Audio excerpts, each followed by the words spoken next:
Well, I've already got one. I've already put it forward to council, actually. I will put it forward again.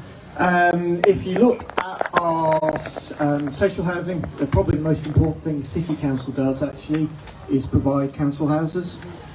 We have had big underspends on maintenance for a lot of years.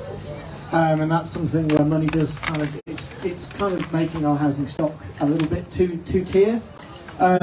What we can do is we can ring fence that money, and then when houses become vacant, which does happen, we can invest that money to retrofit those houses to really improve the both the carbon footprint, but also reduce the living costs for the people moving into those homes. It's something we really need to prioritise. There is work going on in that way, in fairness, but I don't think it's been done with enough urgency, and I do think there are pots of money we can use to deliver it. Thank you. He nicked my idea. Yes. Well, basically, I wouldn't. Sometimes the council goes in and spends an absolute fortune on a house. Maybe they could spread it out thinner and insulate all the houses. It's not only the heating, it's also the heat, excess heat. Somebody was telling me earlier they're predicting 40 degrees in Cambridge. So you've got to keep your house cool, otherwise you might die. So they should use this money he's just told us about and spread it thinly, insulate all the houses, and also protect them against excess heat. But the real idea I had was give people water butts, and he's talked about that, so they can collect the water and reduce their water bill. Okay? Oh, do water meters. Thank you. I know, you have been know, the King Hedges on the poorest part in Cambridge. And I am the poor man. I come all the poverty in my life. I face it practically. And I Muslim, I am fasting 18 hours a day in 30 days of the year without food and drinks. I can understand how the poor people living. And King Hedges area, some people living in small flat, why they have to be contributed. Some big house, the people, they are collecting their garden rubbish. So why they have to pay council tax the similar scale? So my first things, we have to reduce the council tax. It will be help for the poor people, and we can use some green pot for make their own compost in garden, so they can make their own compost for recycle again when they need it again. And we can provide some water pot, save some rainwater, and it will be useful for the garden better than our tap water. And we can save some money, and we can save environment with this big lorry running day and night, and we can save some manpower, and it will be very best for the local environment. And we can still have some subscription. If you need a garden bin, you can have a little money for the subscription. Only your door will be lorry, and they will collect it in due time. Thank you very much. There's a follow-up question here. Yeah, I'm going to ask this, even though I thought I wasn't going to speak. I am a King's Hedges resident.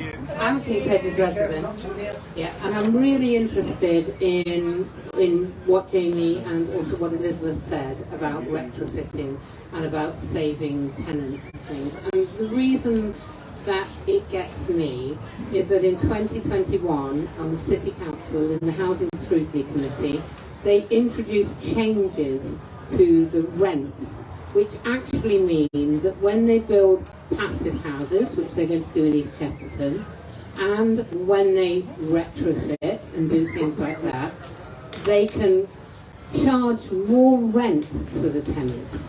Now that to me, and if anybody follows me on Twitter they'll know I've said it several times, actually means that the benefit from that is going not to the tenant by saving energy and utility costs, but to the landlord. And they're intending to charge those homes up to 80% of market rent. Now that's an active policy now, and I really have always felt that that's something that ought to be challenged and stopped, and that the people who should benefit from the energy utility things are the tenants, not the landlords. Sorry. I don't think there was a question there, sorry. It's just a good point. It was a good. I've got one here. Hi, my name's Yvonne, and I'm an ex-teacher, and I have a few ideas before I actually ask the question. You mind? Thank you. Instead of having large buses all over the place, why did we not have hoppers? Which is what a lot of places have, little hopper buses. Because it strikes me, some of the ones, especially the City 2, that is the one that is around this end of town. And then there's obviously the other one at the other end, the number 1, and there's a number 3 as well. But the City 2 particularly, I don't see many people on it, quite frankly, at certain times of the day. When a hopper, when it turns up, where it's a hopper would have been great. Now, that's just one little bit, but the question is this. So, I've got to go back to congestion charge. Sorry, it's a long sort of question. The GCP obviously said they would get the buses running, and we all know, everybody sitting here knows, that they haven't been running brilliantly, and they haven't been doing some, their efficient work. Now, when all the people decide, oh, we're going to take the bus, or we're going to walk, and we're going to take our cycles, what happens when everybody does that and they ditch their cars? Where does the funding come from for the buses? That's my question.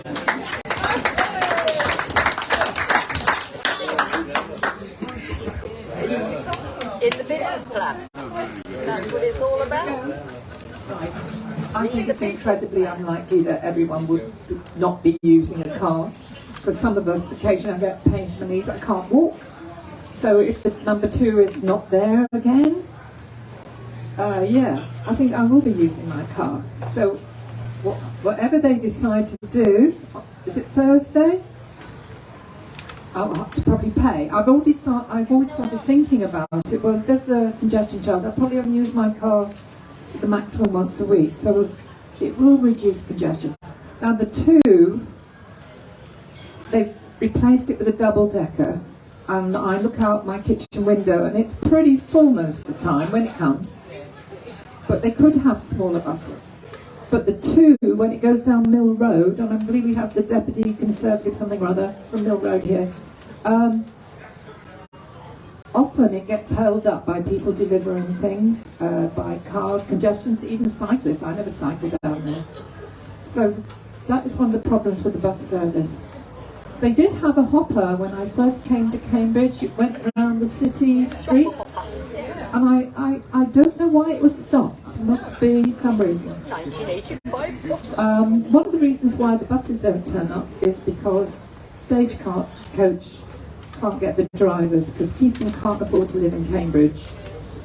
Actually got them now. Yeah, that's probably nothing from me. Jamie, or was it you? Thank you. I hope I get your question and I feel your pain, firstly. This money from congestion charge will be not used only for improve the bus.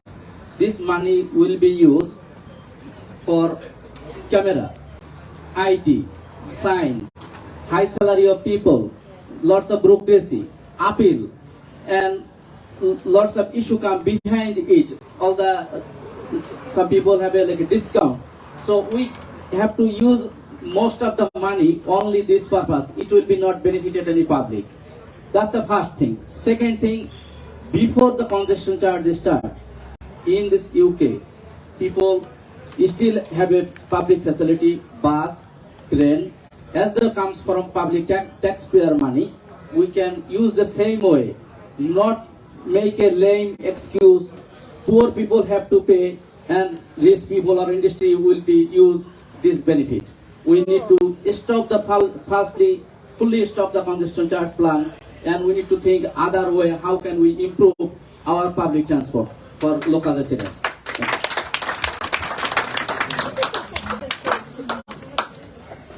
Thank you. Also, actually, just to pick up your point around the hoppers, yeah, I think it's absolutely mad that we have a bus system that is not designed for our city. We actually have a medieval city centre. You go to Europe, Florence is a city I love, they have specific vehicles for what they need. The reason we don't have that is because we've got Stagecoach running monopoly. And they want return on capital employed. It's not even they want the biggest profits as possible. They want to spend as little money as possible to generate the biggest percentage return. And that doesn't work.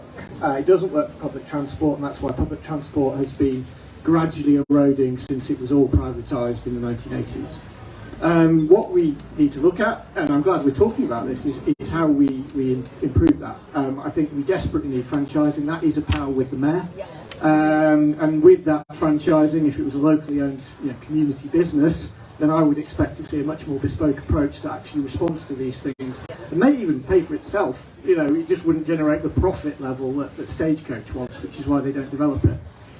I think you also raise a very good point. I know one that I've raised with county council colleagues who are the decision makers on this, that a revenue stream that effectively depends on failing to deliver the modal shift is what the technical term seems counterintuitive at best and not really reflected in the modelling.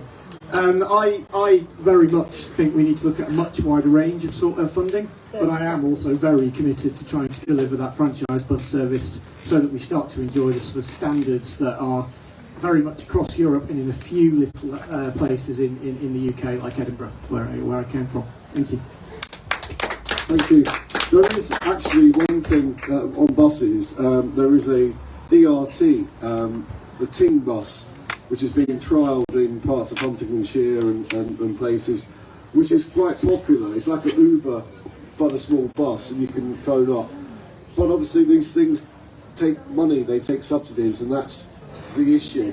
They can work, there are ideas out there, but it's finding the money and finding the funding, and that's what these people here, or one of these people here, will have to try and help with your bit. I'm going to ask a question here, if that's possible, from, if I can read it, it's my contact lens that's playing up. The GCP has put out a consultation on reclassifying all roads in the city. The aim appears to be to identify roads for further traffic measures. For instance, putting a bus gate on Arbury Road and preventing cars from driving down or up its entire length. Traders in Arbury Court and many residents are opposed to this and worried about it. Can the candidates give their view of this on the proposal? Start here. Thank you. That's a very heartbreaking news. And if you close Arbury Road, put a bus line camera in practical things, and all the car will be diverted from King Hedges Road and go to Milton Road. So this road is already packed, and you will be making more congested and more pollution. And people of King Hedges, they have no freedom of right to go somewhere else without the traffic. So that's the only brainless people can think about it. Only close down, only destroy, make a pothole, make it squeeze the poor people. They only can think it. We have a broad mind need to be. We need to more faster transport. People need to go more A to B quicker, less pollution, and give their comfort life. The people live in Cambridge for different reasons, not only for squeeze. Thank you very much.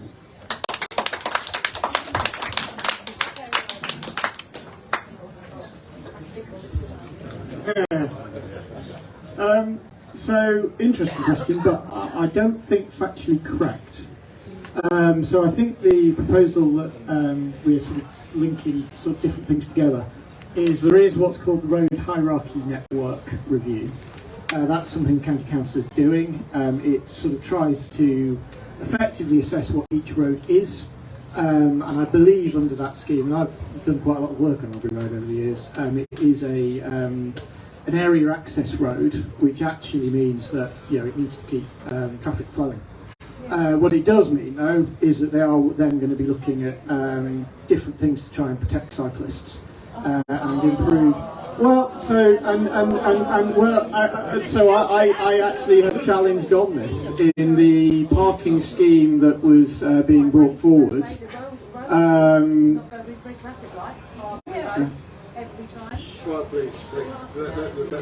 Well, so you could. Funny thing is I'm a cyclist. I don't particularly like riding down Albury Road, but what they've suggested is like a little thin advisory bike lane that is only really dangerous for cyclists as well. And actually, I know Cam Cycle have real worries about that. So yeah, the information isn't correct. I think the only bus gate that's currently in discussion on Mill Road, and that will affect residents. But there's nothing that I'm aware of in this area, and it's a totally different scheme. So it seems like an attempt to kind of create a scandal that isn't there. So what is the scheme then where they're talking about putting the big plant room dropping off Albury Road then? They are definitely talking about Just 1 second. Why don't you put us right if we were wrong? I think it's just If that's not correct, what is the correct scheme? What's the term for the scheme that they're talking about putting that planter in and blocking off Albury Road then? by Leeds Avenue, definitely. No, so that was a trial under the LTN. So it was a low traffic neighbourhood scheme from about 3 years ago, and it was well. I'll be honest, it was killed by Lisa, the county councillor in this area, and by Jerry Bird. So it's not going ahead. I'm very confident. I do still think we need to look at road improvements and safety improvements, because there is an area in that site. One, we've got North Cambridge Academy. We've got a lot of young people coming in on bikes. It can be very dangerous, and there is a black spot for danger. I think it would be remiss not to be looking for real improvements to improve that. And I'm not going to apologise for trying to find it, but at the same time, it's difficult because it's a narrow road, but it is under the road hierarchy being recognised as an important access route. Good evening, everyone. I cycle regularly from Albury down to Milton Road, and I find it very tricky, that little bit near the traffic light, because cars come too near to the edge of the road. So what I tend to do is go around the Lees Road sort of area and try and avoid it. I have looked at when that mobile thing was going on about 2 or 3 years ago. I looked. The only solution would be to carve off some land from the houses at the end. It's very difficult, but I personally, what I do is I don't cycle down that end because it's quite dangerous. There's already a cycle lane down there. If the I know, use it correctly, then there wouldn't be a problem. But I'm talking at the end by Milton Road. But when you cycle down there, the cars go into that area, so it's unsafe. You can't get past them. So as I say, I avoid it. Anyway, I'm saying I avoid it. That's the truth of it. Yeah, we're not having ping pong. Let the ladies speak and you can ask a question. The other thing is, because I'm part of the Green Party policy group, I have responded to the road hierarchy. I can't remember what I wrote, but every consultation, we always hope maybe the consultation they'll read what we say, which is obviously the case. So we try and respond to all the important consultations. I'm not going to slag off the other parties. So I think I've answered the question. The other thing about Albury Road is it is used as is it called a rabbit run through to the A14? So that rat run, thank you darling. Cat run? Car run, whatever. Anyway, so cars do travel down that road very quickly. Anyway, I know, but I'm just saying it's not very safe. Okay, all right. There you go. Okay, we've got a question over here. I've checked the number of bus drivers that are actually available, and it's dropped by 25,000 since COVID. So how, with all this money that they're going to make from the congestion charge, are they expecting to get enough drivers?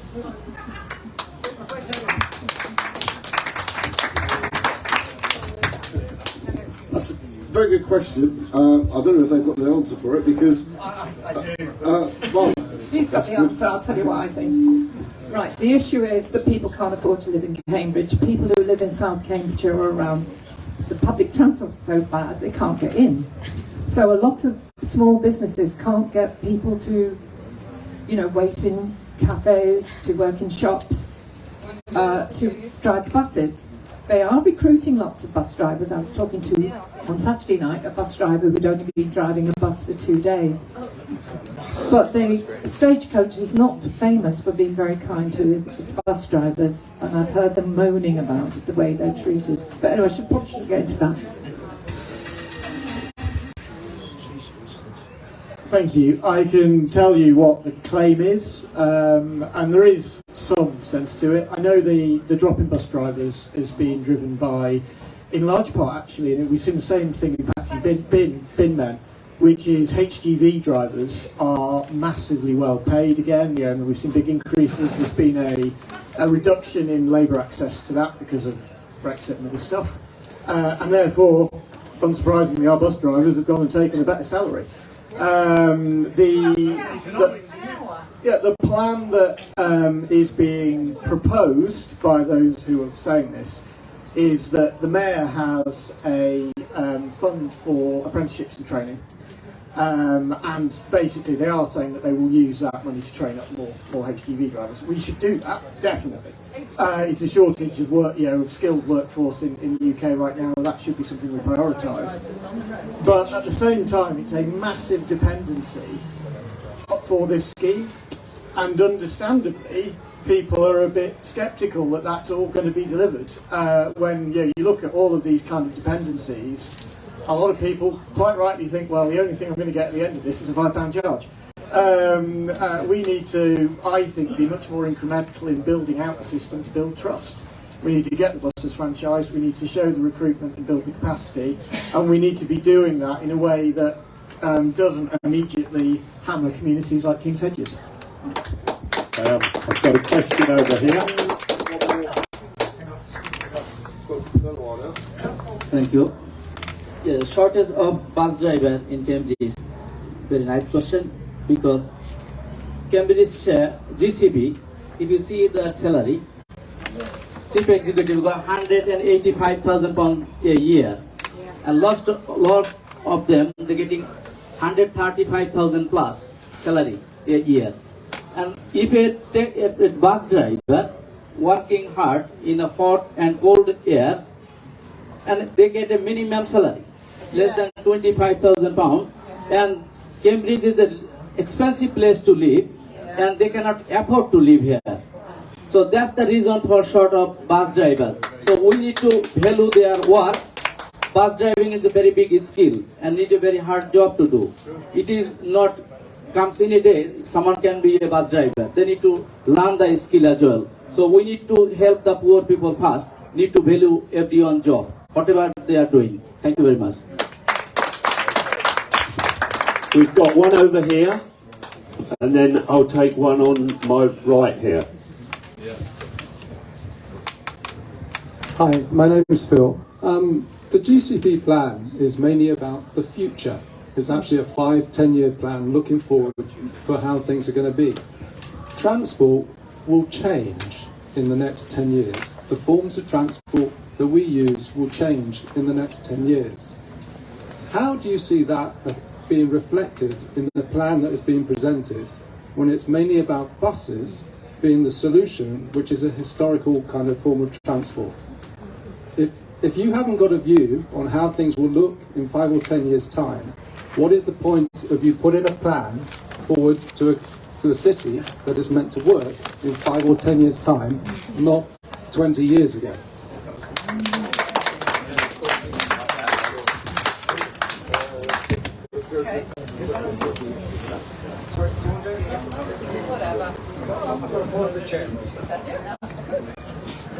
Thank you.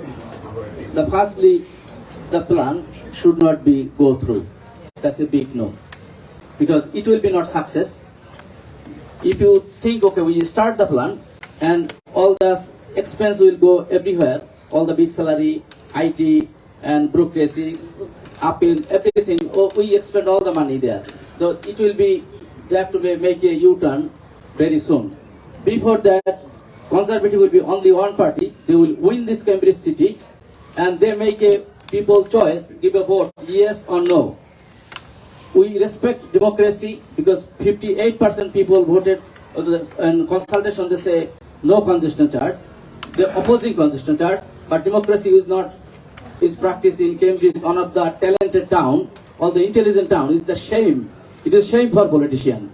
So we give a chance to all the residents, give a vote yes or no. If they ask yes, we respect the democracy, we go for it. And people say no, we'll make a U-turn anytime. Thank you very much. That's interesting. The future.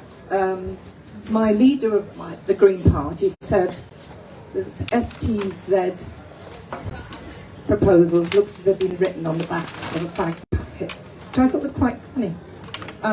She's looked in detail at their costings and they've not thought of a lot of things. They're going back to first principles now.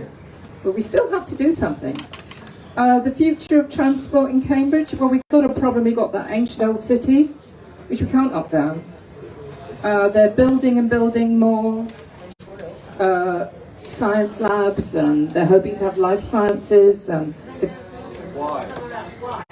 because it's the plan to make an Oxford-Cambridge Arc with loads and loads of people, so that we increase the land value for the people who own it, which I haven't voted for.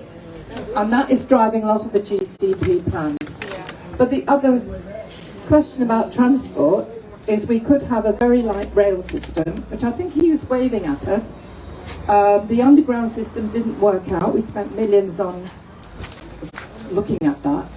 And it was only going to be one connection across the city. But a very light rail system, which I haven't gone into much personally, but we have in the Green Party, may well be a solution. There you go.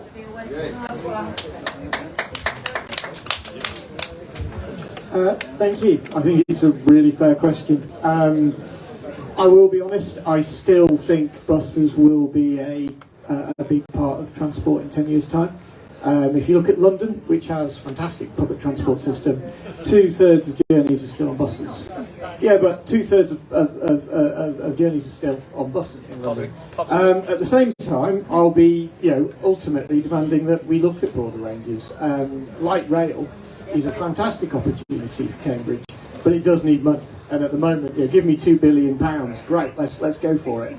But right now, it's going to be very, very, very difficult to deliver that. I think when the government changes, as we all expect it will, that will hopefully start to change. Because fundamentally, as a transport strategy, I agree, this isn't a complete transport strategy. We need to be looking at a much broader range. We need trains, buses, walking, cycling, and future autonomous vehicles. We need to think about how we develop that. And it needs to be developed into that broader strategy. That's what I want to see county councils talking about. That's what I chew their ears off when I'm talking with them. Thank you. I've just got one here. Is it fair that people in Cambridge... Please use the microphone, sir, because otherwise I can't pick it up on the video. Okay. Thank you. Is it fair that people in Cambridge have to spend £1,300 if you take a car out 5 days a week, and businesses pay huge amounts of money with their vans, that they have to pay to move their car within the city of Cambridge, where people from outside don't have to pay that? They can park and ride, or they can shop elsewhere, or anything like that. In effect, Cambridge citizens are subsidising people from outside of the town, and that is not fair, and that is what we stand for. And I'd like to know, particularly from the Liberal candidate, because they have a member on the committee of the Cambridge Greater Partnership, that that is quite incorrect, and the businesses are being penalised as well, because people coming into supermarkets, or all the big shops, or Mackay's, or anything like that, they have to pay to get there, where they don't have to pay to go for business outside. This whole proposal is totally inequitable, and it penalises people who live in Cambridge.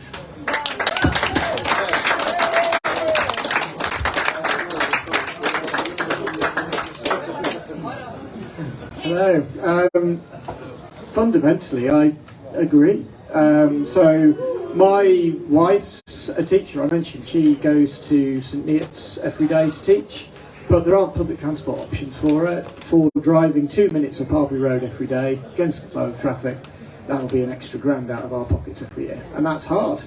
I'll be honest, we probably can just about afford it. We're lucky to be like that. If we were the worst affected by this, then you think, well, maybe it'll work. But actually, at the moment, I'm not seeing mitigations. There's a lot of families with more than one car. It's more than the money you've said. And we need to, change that. Fundamentally, though, and again, I do point back to this, it is the county councillors that vote on this. That's where my focus is on. That's what I will be listening to what they're saying. I will also be sharing the worries, the concerns, and a sense of complete unfairness that I think is currently being felt by this community. I've also been trying to get a few of them to knock on some doors out here in the last few weeks so they can actually hear it from people. Thank you. I've got one here. We're not going through all So are the you people. saying that the GCP should scrap it and start again? Well, it won't be the GCP that's... Well, they've still got 2 more questions. So you can ask that question when these 2 have had their It's going to say. be quick, all right? Yes, we spotted it was unfair from the start. The GCP is the people who decide. Yeah. Unelected body. That's enough. Thank you. This evening, when I came here, I first go to in the bar and I speak to this landlord and how much his cost will be for congestion charge. He gave me the figure. Here comes 5 big lorry and 4 van and their few management car. It comes around £20,000 a year extra cost. This where we are sitting now. So it is only one example. So this type of business, hundreds of business, they will collapse. It will be Cambridgeshire people don't get anything while they live in Cambridge. And all the poor people. I have spoken in the doorstep, one lady, she's crying. She said, I have a small job to go people door and change their clothes morning and evening. And I have a small car, it costs £600. Still I can, it is drivable still. I can earn my livelihood. And if I have to pay another £5 a day, it's a starting from, like in London, they make a hook first, then it's increasing day by day. So how I will do my job? I will not work, I'll go for benefit. So that's the way Labour and Lib Dem, they will push the people, make it more poorer, business will be collapsed, all those living people in Cambridge will be dead. So we need to act together, stop the congestion charge now. Thank you. Let me just say, by the way, that the gentleman there was talking about just people in Cambridge being affected by the congestion charge. I think you'll find that a lot of people work at Papworth Hospital, which moved from Papworth. A lot of people work at Addenbrooke's Hospital, and a lot of people work in shops that you use and you go in, and they're not very well paid, and they can't afford to live in Cambridge. So I think the myth that something just affects people in Cambridge, the rights and wrongs of it, I think the basic fact is that measures do affect people going either way, and it does cost money, and that's something that you should all bear in mind, that people do have to get into Cambridge to work somehow, and you need to have better public transport for them to do that if you don't want people in cars to come into the city. Do you have another question there? Yeah. I'll ask the question again. So are you saying that the GCP should scrap it and start again? Do you want to? Hello. Hello. I think they are. I think they are. They've decided. They're deciding to leave. Listen, I'm supposed to speak, not you. Quite right. They've decided to defer the decision until December. I suspect. Deferred. They've decided not to decide because there's so much unpopularity. They will then change it. I think would be the cunning plan would to get some money from the Conservative government, which is pouring billions into Cambridge because they want it to expand. Let them pay for it. university. Oh, they haven't dispersed Yes, GCP, I saw is a not democracy in there. The people not vote for university to be a executive member. People not vote for AstraZeneca to be a member. So why they chosen somebody who will take the benefit from congestion charge? So why they will be sitting there? Only if we can reform the GCP, reshuffling the GCP, they must have to be elected by public. Thank you very much. Who created the GCP? Well, I have a quick question though on that, which is, if that's the case, and actually those aren't voting members, then why did 3 Conservatives sign a deal where we have those university representatives and those business representatives? This is actually the Conservative. It's Steve Count, who is still your county leader and agreed that process. So, no, but we're talking about the GCP process, and fundamentally it's being misrepresented badly. signed it, but Tim Dick Lewis Herbert signed it. Check on what Google. negotiated it. Can we look? If you want to make an opinion, then anyone can stand as a candidate in an election, and then you can come up here and be heckled by people sitting out there. So let the man speak. What did he make? Let the man speak. You didn't win, did you? So perhaps if you listen to people, then let him speak and see what he has to say. Then you may well ask a question, or that lady may come back if she asks it quickly. Well, no, and I was going to move on to that. I just think there's misinformation, misunderstanding, and it's, and basically party point scoring when they were the ones responsible, or shared responsibility. I will grant you that. It was actually an agreement between all 3 major parties. The one party who weren't involved was actually the Greens. Just for total honesty. Correct. So that's the fact. That's the history. When it comes to moving forward, something that's very frustrating for me in this, I desperately, passionately want to see big improvements on public transport. Where there was a young guy I know on Northfield Avenue who currently takes him an hour and a half to get to work south of the city, and his buses are failing. But the problem is what they've done with this process is, I think, delay the public transport improvements we need by presenting a set of ideas that aren't viable. And what we now need to do is try and find a path where we start to focus on ideas like the bus hoppers, where we focus on the bus transport improvements, we focus on finding proper revenue streams, and we start to build on what is there away from what's been done. So are you saying scrap it and start again? Yes or no? Sounds like you are. Yes or no? In my opinion, I think the current proposals will be so different for them to be fair. Well, that means scrapping it, yeah.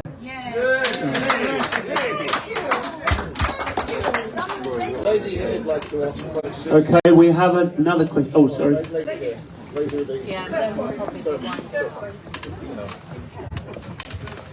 Thank you. Really close. Totally different, but the congestion charge. I live on Milton Road, and I know about traffic, okay? But my colleagues at Milton Road Residents Association are keen to have some public art along Milton Road, and the GCP have agreed money for that purpose. We would love to hear what suggestions our prospective councillors have for public art and how they will make sure the money is spent wisely.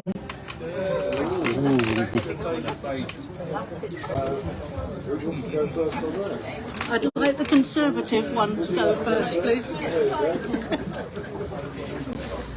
Yes, every penny should be counted and every penny should be expended wisely, where all the people will be benefited from there.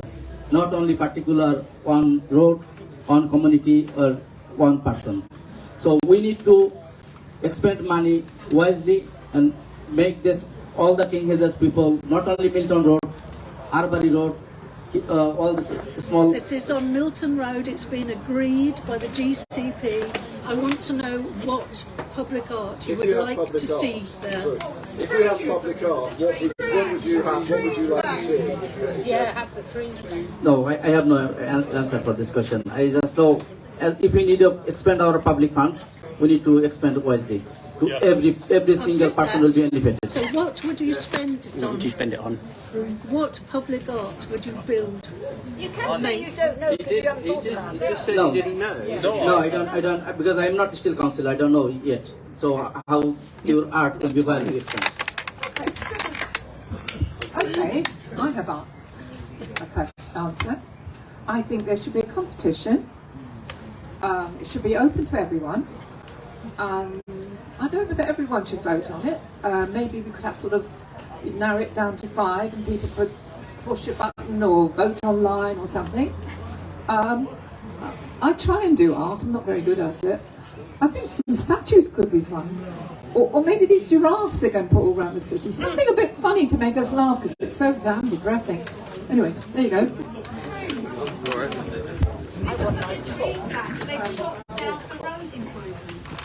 Thank you. I sat on the Milton Road LLF for quite a few years. I'm glad this is coming back on the table actually.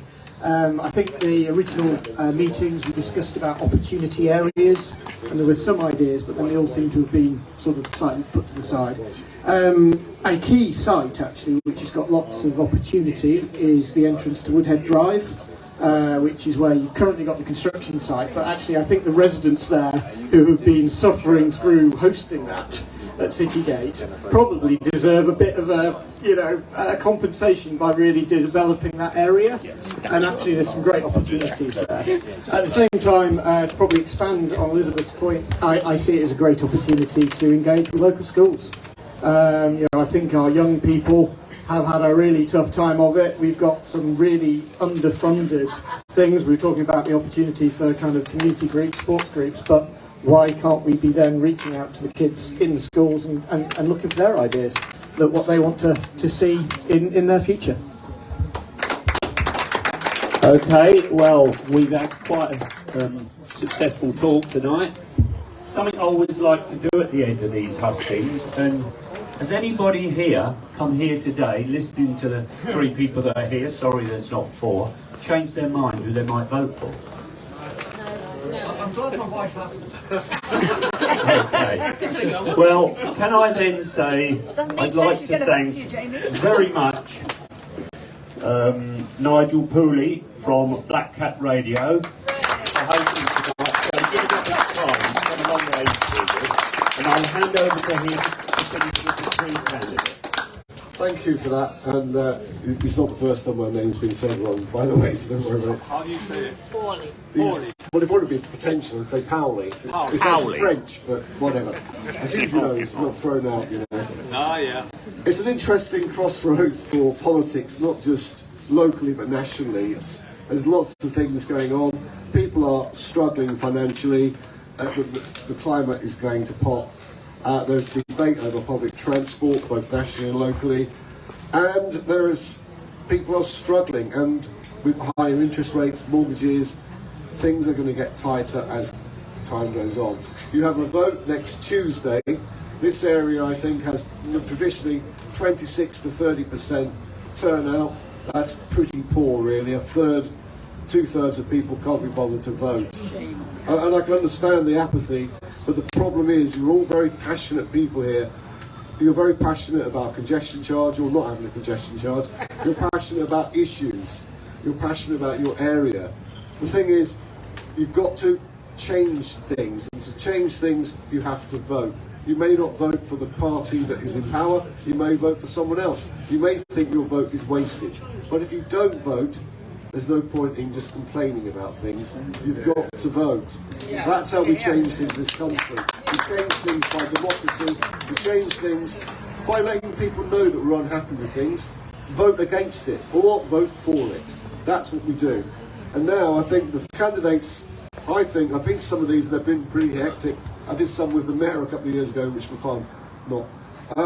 But I think the candidates, to be fair, they put themselves out on the line here tonight. They have come here tonight with their own side. I think they've answered the questions as fairly as they could do.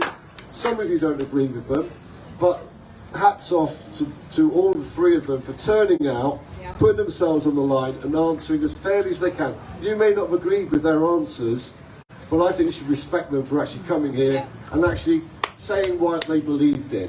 And I think that's incredible. The credit that people still want to stand in politics after all we've been through over the past few years is actually amazing. The fact that people actually still want to come out and get grief. I was sitting there as you were giving grief to some of these people thinking, I used to do that. Why did I do that? I like doing this now. But I'm not going to change the world anymore. I wanted to change the world. I wanted to make things better for things. I gave up. These people aren't giving up. They're still putting themselves out there. So thank them for that. But now, I think they should all have a chance just to say why you should vote for them. Yeah, but can we heckle them? No. And why not? Can we, it's a British tradition. It's democracy at play. You did plenty of heckling earlier. So if we could just give them some respect, and each of them will now give their final statement on why they think we should vote for them on Tuesday. I think you have 2 polling stations here. I don't know why it's on a Tuesday. But anyway, it's on a Tuesday, so get out and vote, and yeah, let's go through that way. Thank you very much. Yes, this is a bit of hope. I hope strongly that things will change and we can make it better. Okay, 1 more minute. Vote for me and the Green Party. No, We care about social and environmental justice. We're not afraid to say, no, this won't work. We are against unfair taxes, and it does seem congestion charge is unfair tax. We listen to and work hard for our residents. We are against greedy, unsustainable growth for Cambridge and Cambridgeshire. And it's really greedy, and it is unsustainable. We're running out of water, which never came up tonight. Really big issue. And the people of Cambridge should have the city we want, not what the GCP wants. Here. Well done.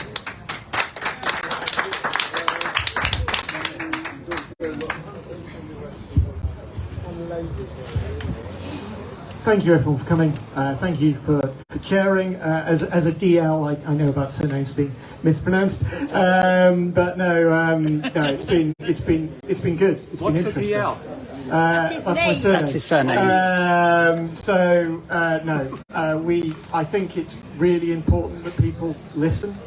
I've been a councillor before. One of the most important jobs is actually listening to residents and being a voice for them when they can't be. I think there are stories out there at the moment which are being let down. I've mentioned people who are struggling to get to work because of a failure of public transport. But one of the people I worked with when I was a school governor is now facing chronic illness. Her husband's had emergency health issues. It's right in the heart of the ward, and they are terrified about what congestion charge suggests. They don't qualify for the blue badge and they don't get the exemptions. And I think those personal stories are really missing from what's being said and seen at the GCP. That needs to change. I will be, making sure those stories are heard by the actual decision makers on this, which is the county council. I think I mentioned in my start, I've been a councillor before. I can actually get started in this job quite quickly. But if I'm elected, I would be a representative for King's Hedges in the Liberal Democrats. And I think we actually do need to always remember about the communities we represent. And I would be absolutely promising to do that. Anyway, thank you all and enjoy reading. Thank you everyone for spending your time and give us the opportunity to express the voice.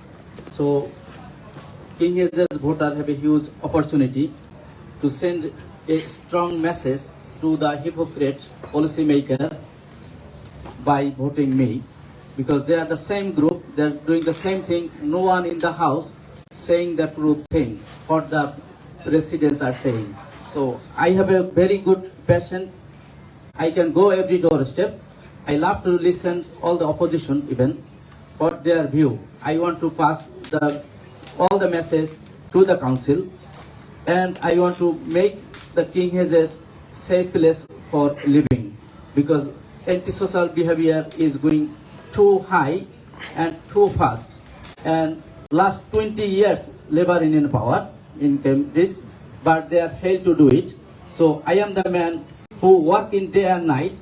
I will do extra some petrol in night time, see this how the King Hedges is ongoing, and I can spot it and can take a police help to help our residents safe place to sleep. Thank you very much. Voted for me. Thank you. Thank you to all three of the candidates. As I say, there is a fourth candidate, the Labour candidate, who is not here Shame. this evening. And you can make your choice then.